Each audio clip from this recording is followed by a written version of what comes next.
Bismillahirrahmanirrahim. Assalamualaikum warahmatullahi wabarakatuh. Salam sejahtera bagi kita semua. Om Swastiastu, Namo Buddhaya, salam kebajikan.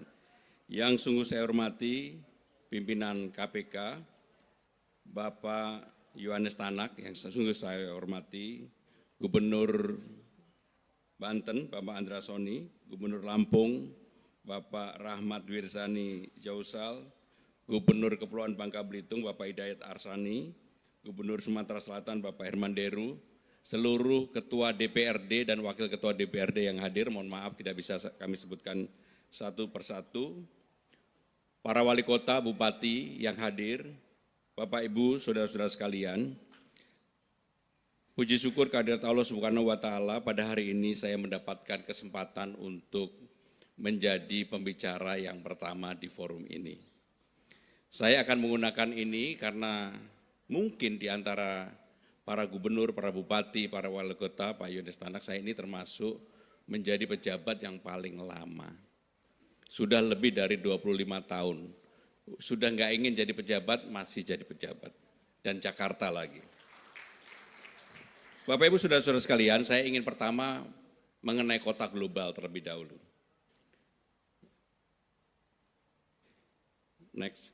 Jadi Jakarta sekarang ini dengan perubahan Undang-Undang Nomor 2 Tahun 2024 telah merubah dirinya yang dulu sepenuhnya menjadi ibu kota negara yang disebut dengan DKI Jakarta, sekarang akan menjadi kota global dan pusat perekonomian nasional. Tetapi sampai dengan hari ini Jakarta masih tetap menjadi ibu kota negara karena apa? Undang-undang tersebut mengamanahkan bahwa Presiden harus menandatangani Perpres. Ketika saya menjadi Menteri Sekretaris Kabinet, saya sudah mempersiapkan Perpresnya kepada Presiden Jokowi pada waktu itu. Tetapi beliau berkata bahwa lebih baik Presiden selanjutnya yang akan menandatangani Perpres itu. Maka inilah yang kita carry over kepada pemerintahan berikutnya. Dan sampai hari ini belum ditandatangani. Artinya apa? Artinya Jakarta sampai hari ini tetap sebagai ibu kota negara Republik Indonesia. Saudara-saudara sekalian, dalam kesempatan ini Jakarta sebagai kota global yang modern, tangguh, inklusif dan sebagainya, apa yang perlu dilakukan untuk itu? Salah satu kata kunci yang utama dan terutama adalah pemerintahan yang bersih. Dan pemerintahan bersih ini menjadi tantangan bagi siapa saja. Nanti saya akan mengelaborasi lebih lanjut dari itu. Menciptakan transparansi dan juga pembangunan yang berkelanjutan. Untuk tiga hal ini memang tidak mudah. Maka dalam kesempatan ini, isu-isu strategis apa yang menjadi persoalan di Jakarta sekarang ini untuk persiapan menjadi kota global. Jakarta sekarang ranking 74 dari 156 kota dunia. Nomor 1 New York, nomor 7 Singapura, nomor 45 Bangkok dan seterusnya. Salah satu problem utama dan terutama di Jakarta itu dari 9 poin ini adalah hal yang berkaitan dengan sumber daya manusia. Semua indikasi di Jakarta ini, mohon maaf, selalu kalau nggak ranking 1, ranking 2. Seluruhnya. Hanya satu yang selalu menjadi persoalan serius adalah Gini rasio. Disparitas orang kaya miskin dari waktu ke waktu mengalami pelebaran dan itu mengalami pelebaran lebih luas karena ketika COVID yang lalu. Sehingga inilah yang menjadi hal yang harus diselesaikan oleh siapapun yang memimpin Jakarta pada saat ini. Next. Maka untuk itu apa yang saya lakukan di awal-awal pemerintahan saya, yang pertama adalah membagikan yang disebut dengan KJP, Kartu Jakarta Pintar. Jumlahnya 707.622 siswa, setara dengan 1,6 triliun. Setiap bulan siswa di Jakarta dari SD, SMP, ada yang SMA juga, mendapatkan antara 300 sampai dengan 400 ribu rupiah. Kenapa ini menjadi prioritas di awal? Karena untuk memutus garis ketidakberuntungan tadi, Pak Tanak, maka harus ada keberpihakan bagi warga yang tidak mampu. Dan kami lakukan. Sehingga dengan demikian praktis sekarang ini persoalan anak bersekolah di Jakarta bukan lagi menjadi persoalan yang terlalu serius. Karena hampir separuh lebih anak Jakarta, kalau keluarga tidak mampu pasti dapat. Mereka sudah mendapatkan itu. Kemudian kami juga membuat yang disebut dengan Kartu Jakarta Mahasiswa Unggul, KJMU, untuk 16.979. Apa itu KJMU? Kalau dulu orang diberikan beasiswa hanya dengan S1, maka dalam era saya bilang nggak bisa, harus diberikan kesempatan S2 dan S3. Saya meyakini kalau ada keluarga yang tidak mampu anaknya bisa sampai dengan S3, inilah garis ketidakberuntungan itu bisa dipotong. Maka kemudian untuk KJMU sampai dengan S3. Dan kami juga sebagai informasi ternyata di Jakarta yang terlihat gemerlap kota-kotanya yang bangunan yang tinggi-tinggi dan sebagainya, ada 6.652 siswa yang tidak bisa ngambil ijazahnya. Maka kami mengadakan program pemutihan ijazah kepada 6.652 dan saya yakin masih ada. Dan untuk ini kami bekerja sama dengan Basnas. Sehingga dengan demikian betul-betul untuk siswa atau keluarga yang tidak mampu di Jakarta mendapatkan perhatian dari pemerintah sepenuhnya. Termasuk bagi warga-warga yang termarginalkan seperti contoh Kampung Bayam. Sekarang ini alhamdulillah sudah bisa terselesaikan. Bapak Ibu Saudara-saudara sekalian, apa yang kemudian menjadi isu di Jakarta saat ini adalah masalah unemployment. Sebenarnya orang pengangguran di Jakarta mengalami penurunan. Tetapi kemarin sebelum Lebaran, orang yang pulang Lebaran itu turun hampir 25%, Idul Fitri. Tetapi yang kembali naiknya tinggi sekali. Kenapa itu terjadi? Karena memang orang masih menganggap bahwa Jakarta itu adalah harapan orang untuk mengubah nasibnya.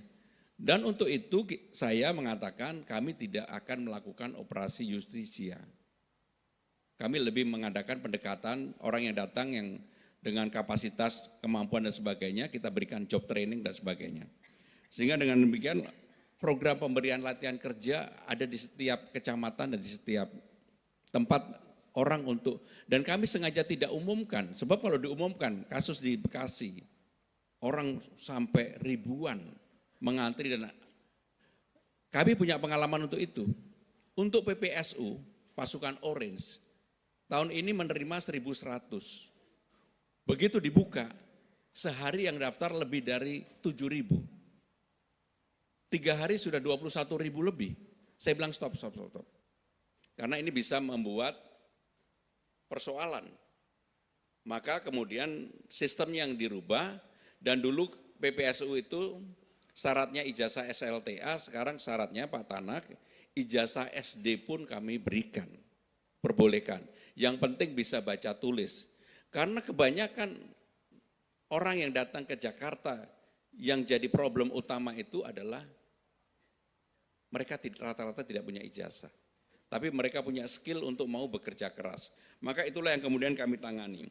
Maka dengan itu kami juga melakukan berbagai temuan dan sebagainya. Kenapa saya ceritakan ini? Mudah-mudahan ini menjadikan hal yang bisa kita pikirkan bersama-sama. Saudara-saudara sekalian, apa sih yang menjadi next? Menjadi persoalan utama di Jakarta. Persoalannya banjir, macet, sampah, kemudian ketahanan pangan. Itu yang persoalan utama. Contoh kemarin ketika banjir saya mengalami, Pak Andra Soni juga mengalami, saya yakin para gubernur juga mengalami, ketika di Jakarta banjir 3-4 hari yang lalu, belum pernah terjadi banjirnya itu bersamaan. Curah hujan di Jakartanya tinggi, walaupun 150, kiriman dari atasnya tinggi, air lautnya sedang naik. Maka di belakang Pak Tanak ini para wali kota saya sampai jam 1, jam 2, 1 saya hubungin. Saya monitor sendiri. Apakah pompanya sudah dijalankan? Memang nggak bisa penanganan itu tidak detail untuk Jakarta. Alhamdulillah besoknya Jakarta praktis Ya karena mohon maaf Pak Andrasoni, infrastrukturnya sudah siap, pompanya hampir 1.000 lebih, 600 yang stasioner, 600 lagi ada yang mobile, sehingga bisa tertangani. Saya membayangkan di daerah-daerah lain, dan saya sudah sampaikan juga ke Pak Andrasoni, ke Wali Kota Bekasi, kalau memang kemudian teman-teman di Banten maupun Tangerang membutuhkan, tentunya kami siap untuk membantu untuk itu. Jadi persoalan utama adalah hal-hal yang berkaitan dengan banjir, kemacetan. Tetapi yang saya senang kebetulan di sini ada Gubernur Sumatera Selatan. Saya merubah dari Transjakarta menjadi Transjabodetabek. Sekarang ini orang dari PIK 2 ke Blok M, Alam Sutra ke Blok M, dari Bogor ke Blok M, Depok, Sawangan ke Pondok Labu, Bekasi ke Dukuh Atas, dan sebagainya. Kami sudah buka rute baru. Dan orang membayar pagi hari sebelum jam 7 hanya 2.000, setelah jam 7 3.500. Kenapa Jakarta memaksakan ini? Untuk merubah karakter orang dari kebiasaan menggunakan kendaraan pribadi menjadi mau naik transportasi umum. Apa hasilnya? Ini baru kurang lebih 2 bulanan lah kami lakukan. Hasilnya ketika TomTom itu lembaga internasional mensurvei, karena ada Pak Gubernur Sumatera Selatan, jadi saya pengen ngomong ini. Jakarta yang biasanya ranking 1 di Indonesia dan selalu kota termacet 10 besar di dunia, boleh dibuka Pak Gubernur Sumsel, sekarang nomor 1-nya Bandung. Mumpung Pak Gubernur Jawa Barat belum ada. Nomor 1-nya Bandung, nomor 2-nya Medan, nomor 3 Palembang, nomor 4 Surabaya, Jakarta nomor 5. Dan di dunia sekarang Jakarta nomornya adalah 90. Maka saya mikirnya begini Pak Tanah, ini jangan-jangan surveinya pas hari Rabu. Kan hari Rabu saya paksa semua ASN naik kendaraan umum. ASN di Jakarta itu 62.000. Maka setiap hari Rabu saya cek kepada Direktur Utama Transjakarta, berapa orang yang menggunakan Transjakarta, naik kurang lebih 120.000. Artinya apa? ASN-nya naik, keluarganya juga ikut naik. Sehingga kalau setiap hari Rabu, kalau ke Jakarta pasti kemacetannya berkurang banyak. Mungkin surveinya hari Rabu itu Pak. Bapak Ibu saudara-saudara sekalian, nah ini bagian yang terpenting yang ingin saya sampaikan. Bukan bermaksud apa-apa, seperti yang saya sampaikan, pengalaman panjang itu menjadi guru yang paling berharga. Saya terpilih sebagai anggota DPR 4 kali, tapi yang saya jalanin 2 kali. Pernah menjadi pimpinan DPR, pernah menjadi koordinator Banggar. Selalu semua yang berkaitan dengan Banggar itu mengerikan. Jadi menteri 2 periode, gubernur Jakarta, pernah juga menjadi sekretaris presiden. Sehingga dalam hidup saya selalu mendapatkan ujian. Kenapa saya menceritakan ini? Bukan maksud apa-apa, betul-betul bukan maksud apa-apa. Supaya saya sharing tentang bagaimana kita melawan itu. Saya pernah 10 tahun ngurusin kepresnya Presiden Jokowi. Semua kepres pengangkatan orang untuk menjadi pejabat lewat saya. Tetapi orang di luar gak ada yang tahu, karena memang saya juga gak mau, kecuali kalau yang berhubungan, misalnya Pak Gubernur Sumatera Selatan waktu itu minta untuk sekdanya. Pak Tanak, belum ya. Tetapi hampir semuanya lewat saya, dan itulah ujian terbesar. Termasuk menempatkan orang jadi direktur utama di seluruh BUMD kita. Kenapa kemudian saya menutup diri dan orang tidak tahu bahwa itu saya menyiapkan? Karena ujiannya di sana. Begitu sekali tergoda, selamanya akan tergoda. Ada hal yang lebih besar, contoh yang konkret. Ketika saya menjadi gubernur di Jakarta, saya bilang sama, ini kebetulan banyak yang hadir, saya udah selesai dengan diri saya sendiri. Saya minta semuanya transparan. Semuanya sistem yang mengatur. Dan saya berjanji tidak bawa orang satupun dari luar. ASN satupun saya nggak bawa dari luar. Saya percaya bahwa tim yang ada di balai kota itu sudah top lah. Karena tunkinnya juga paling tinggi seluruh Indonesia.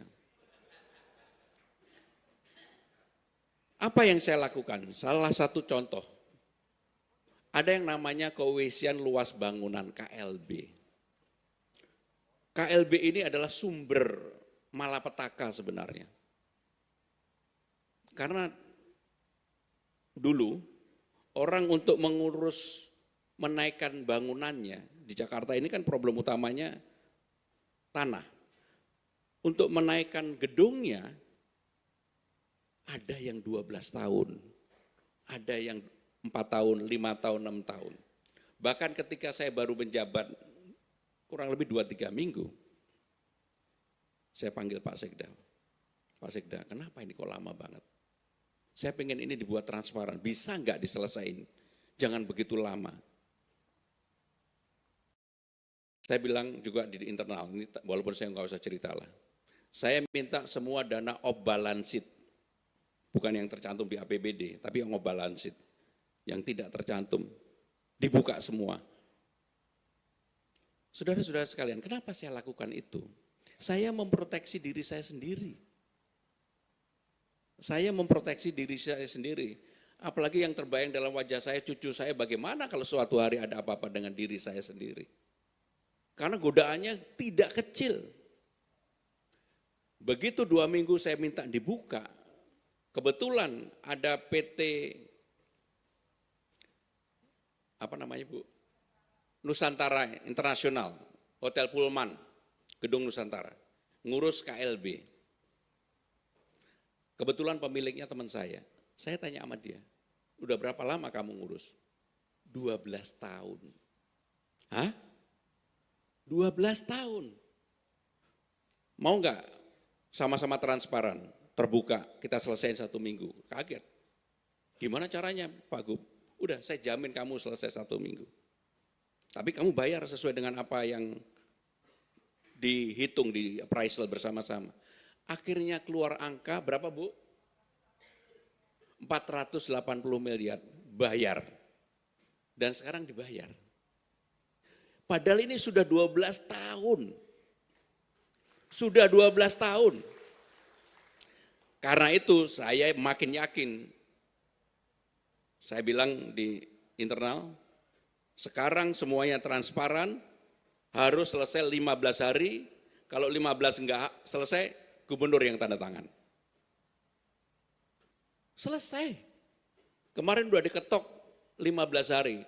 Bapak-bapak, ibu sekalian boleh tanya staf saya yang ada di belakang. Jadi untuk itu kenapa saya cerita ini bukan maksud apa-apa. Kita harus memproteksi diri kita sendiri dengan sistem. Jakarta ini anggarannya 91 triliun, 91,2. Tahun depan ini menjadi 94 triliun. Pasti semua orang ngiler. Pastilah. Maka saya harus memprotek diri saya sendiri dan untuk itu saya lakukan itu. Maka kenapa saya cerita ini bagian dari upaya kita untuk sosialisasi anti korupsi harus diri sendiri. Godaannya itu enggak gampang. Dan godaannya ada di mana-mana, apalagi saya pernah juga menjadi pimpinan DPR. Jadi Bapak Ibu saudara-saudara sekalian, saya tidak ingin perpanjang lagi. Saya hanya mengharapkan, mendoakan terutama bagi semuanya, kepala daerah, ketua DPRD, ketika godaan itu datang, kitalah yang menguji diri sendiri. Dan enggak ada yang namanya orang yang kemudian tertangkap itu bahagia. Terima kasih. Wassalamualaikum warahmatullahi wabarakatuh. Mohon berkenan Bapak Gubernur tetap berada di tempat. Selanjutnya kami mengundang pimpinan KPK Bapak Johannes Tanak berkenan untuk menyerah.